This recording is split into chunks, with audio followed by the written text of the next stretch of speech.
नमस्कार, मी वैद्य किरण किस्ते. आज आपण जाणून घेऊया झोपेच्या तक्रारी आणि आयुर्वेद याबद्दल थोडेसे. तर अनेक जणांना झोप न लागणे ही तक्रार मुख्यतः जाणवत असते. यामध्ये झोप उशिरानं लागणं किंवा झोपेत सतत स्वप्न पडणं किंवा झोपच न येणं, 2-2, 3-3 दिवस सतत झोप न येणं अशी रुग्ण बघायला सहज मिळतात.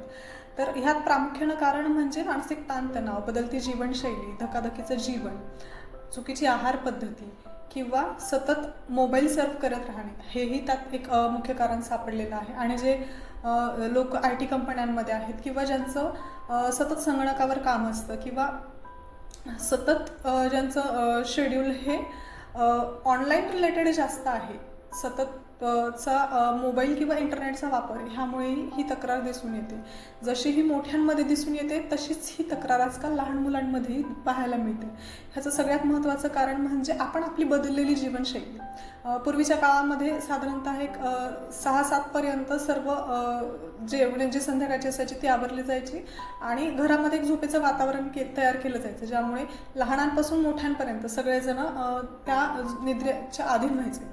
मात्र आजकाल अगदी 10, 11, 12 वाजले तरी पण घरातलं वातावरण हे झोपेशी अजिबात अनुकूल नसतं.